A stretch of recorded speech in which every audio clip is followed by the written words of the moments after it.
I'm trying to make a terrorist video. Mom! Stop! Fuck it. Okay, I can't do this. Hello, ladies and gentlemen, nondescript human beings with masks, balaclavas, or whatever. I just wanted to come here today for all our preppers and all my friends here who are getting into prepping, and they have chosen the path of the 7.62x3.9 Soviet, or somewhere down that line, or they just like Kalashnikovs in general, or maybe you're new to AK collecting and you want to do something different. So, what am I going to get into first? I'm going to come over here, I'm going to grab my first gun here, and this isn't a fucking AK. So for all you fucking idiots who are broke boys and constantly saying, oh, I'll turn it into just as good, I'll put an optic here, I'll put a magazine over here, I'll do whatever the fuck with this. Stop doing that. You are gay as shit, and get the fuck out of here with that crap. Okay, moving on. So, this is an AK-9, this is a Welser M. I picked this up for really cheap at a pawn shop. I thought it was a good deal. Anyway, this is also not an AK. This is just a gun that I got because I thought it was funny, and it was kind of like a really cursed gun. It takes Glock mags because, hell yeah, brother, Glock Army or whatever, I don't give a shit. They now make them with Scorpion mags, so you can look like it's a bitch jazz, but it's not. So, yeah, it is essentially an AK and 9mm. It does what it needs to do. Anyway, moving on. Okay.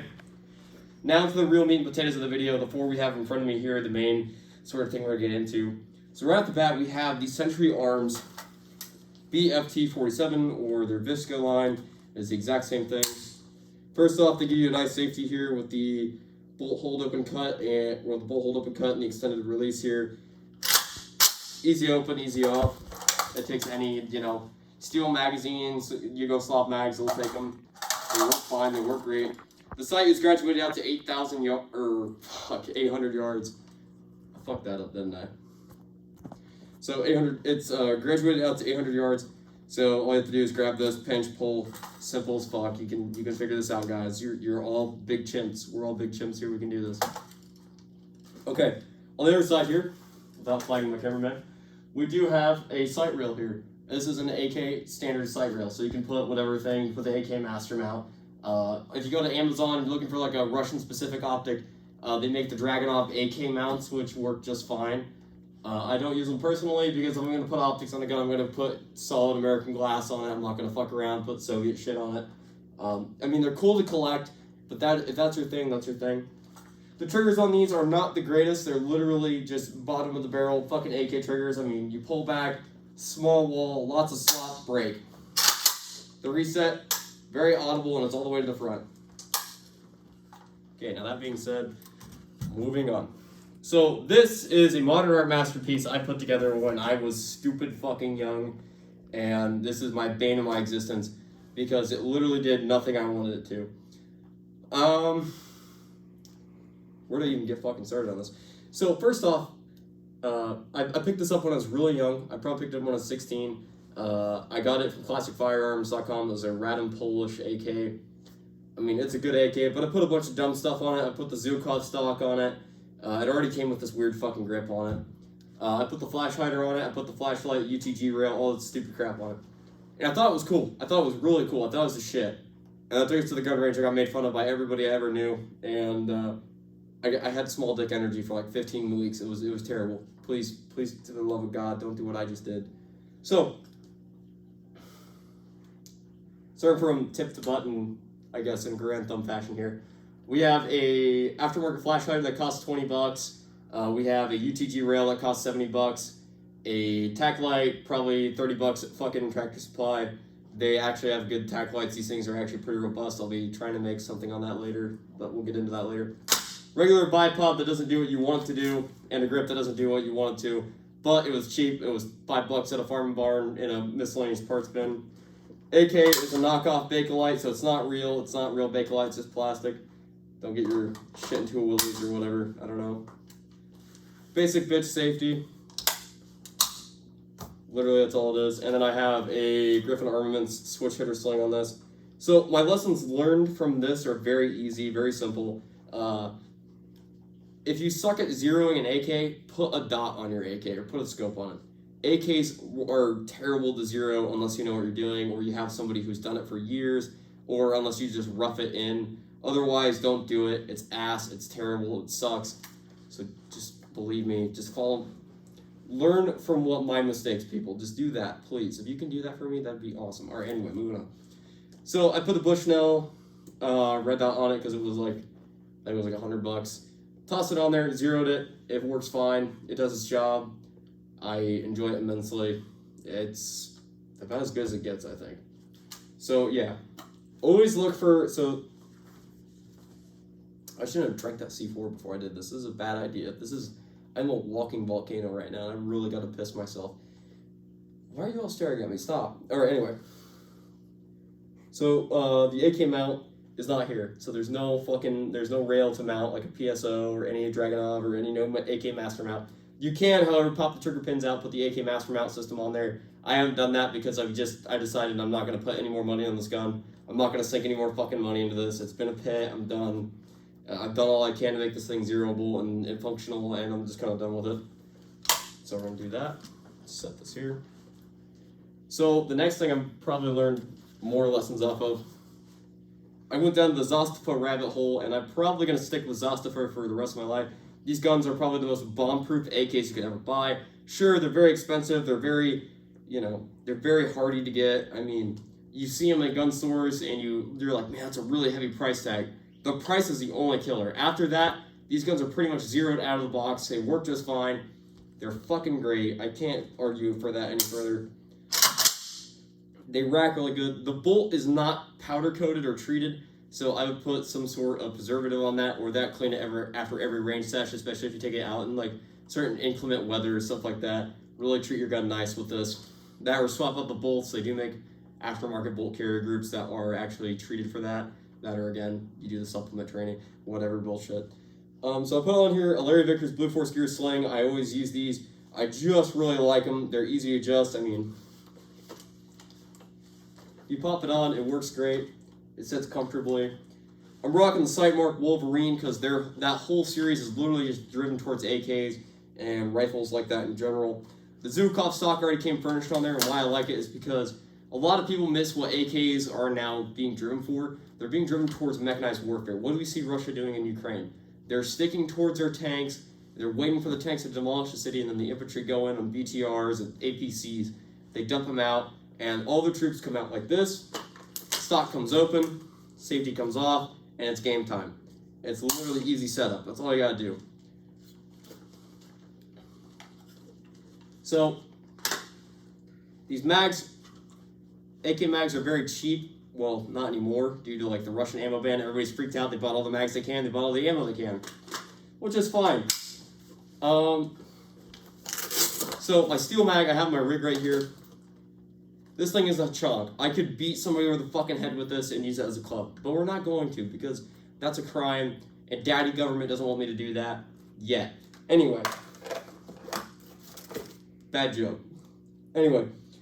So we have our AK mags here that are steel. They're very heavy. So I do recommend eventually switching over to polymer mags. So while at your first AK, your first rig, you have all these steel mags and shit. You got all your like cool Tarkov crap in there. Eventually switch over to like Magpul mags or something like that. Kind of avoid cheaping out on yourself because your kit is really what's gonna kill you in the end. This is a cheap rig. I recommend for everybody. I got this off Amazon for $40. Yes. I got it off Amazon. Kill me later, gun guys. I'm doing this for people who are getting started into prepping and using AKs as a prepping rifle. So, the Midwest Industries rail is really badass on this thing. It's fucking crazy. It is awesome. UTG makes their own mount, just like any other company out there. They make their own mount for this. It is absolutely Yugo specific, so do not try to put this Yugo mount on our, let's say, Vishka over here. The whole mount is a whole different thing. So I'll pull the optic off that, which isn't that bad. And it does retain zero if you do know what you're doing. So as long as you retain tension on your optic. There we go. It is a whole different mount. It is nothing like the other one. So don't try to assume like, oh, if I buy this optic mount, it'll run on all my AKs. It will not. If it's a Yugo mount, it's specific to a Yugoslavian AK. So remember that. This is a M70 at the base. So if you're looking for the model, it is an Zastava M70. So, do a little editing there, make that a little cleaner later. But anyway, so it is a Zastava at the base. It's an M70 model. It is awesome. 760 by 3.9. I mean, that's what we're really going for. But for maybe some of my guys who are AR guys and are wanting to step out of their ballpark a little bit, they don't really want to, like, you know, go swinging a 760 by 3.9 yet.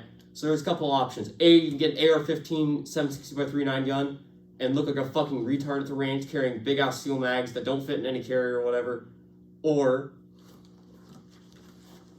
get a 5.56 AK. These are just as expensive as the regular Zastavas. They work great. They have gas selectors on them. They do come with pick rail that actually insert into these slots here. They're awesome. They even have a pick rail that goes under here, and there's like little keyholes you put the screws through. It's really badass. The mags are aftermarket, or they're their own proprietary magazine. Not aftermarket, they're proprietary magazines. But they do work with other ones like the Saigas and some of the other AK variants. You can run through it. They are bolt hold open magazines only, so if I do that, it's going to lock to the rear. If I do take the mag out, it does that. Safety closes just like that, easy said and done. Trigger is, well, just a trigger on this one, I guess. Just, it slides back. There's no, like, nice little wall, there's no staging. It's literally just, like, comes back, bang. I do know if you are firing it, you will notice when it starts breaking, when it stops breaking. It's easier when you have a bullet in the chamber, because dry firing is dry firing. There's only so much you can get. It's like whacking off the porn, dude. You're not going to get the real experience unless you do it for real. Get out there, meet some women, touch grass. Anyway, so we got that. Has the same Zukov stock that I recommend that everybody else get. Of course, if you fold it like that, pull it out and ready to go again, rock and roll sort of thing. They only make 30 round mags for this, so getting low to the ground is going to be a bit of a problem for those of us who shoot out open in fields and stuff. And it's just going to be a pain in the dick for most of us. But we got to roll with the punches here and really understand that if you're looking to get out of the AR game, if you're looking to get into the AK game, this is awesome. It does have a gas selector, so if we are running a suppressor or can on this, which we're all broke boys, we're probably not going to get a can for this for a while. The gas selector is very easy to tune. You grab it around, you pinch it, you pull this little tab up, and then you move it over. It's not that fucking bad. The optic I have on here is a Holosun. You can forget the model. I think it's a HS403R, sorry. 2MO, LED red dot. It's really awesome. I like it. It holds 0. It shoots great at 300 yards. This thing is fucking badass. To sling this though, it is not a normal sort of sling. There's no QD up here like I did on that rifle. I just grabbed the QD slots, whacked it in there. This is a whole thing.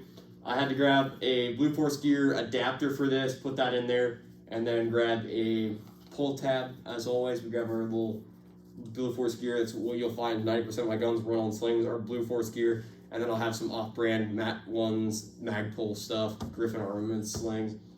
But most of the time I run Blue Force Gear just because there's just quality of life features on these that really sell it for me. So that being said, of course you'll have your major, like some differences on certain guns. Sometimes you'll find that your sight is canted, your rear sight's canted, your front sight's canted. That's normal. As long as the gun is zeroable, that is how they come out of the factory. That is to spec. As long as they can zero at 300 yards, the gun is within spec. That's all that matters to them. So if your gun doesn't zero, like if you take it all the way over and it doesn't zero, yeah, you have a lemon. But if you take it all the way over and it's ringing steel and you're hitting point of aim, point of impact, the factory's just going to shrug their shoulders and go, hey, that's the way it is. So I hope you guys have been a little bit enlightened. This is kind of spur of the moment. We were going to do a Guns of DayZ video today, but that got rained out. So we're going to be doing this instead. I hope you guys enjoyed and I hope you guys have a nice day. Thank you. Now the video's over. So cameraman, what would be your favorite AK on the table? Oh, do I get to be in the video? Yeah, of course. Okay. Well, my cat's already in the video, so like, why not? It's a hard decision. This one. This AK is by far the best. It's obviously, you know, it's basically an AK, right? Face the fucking wall.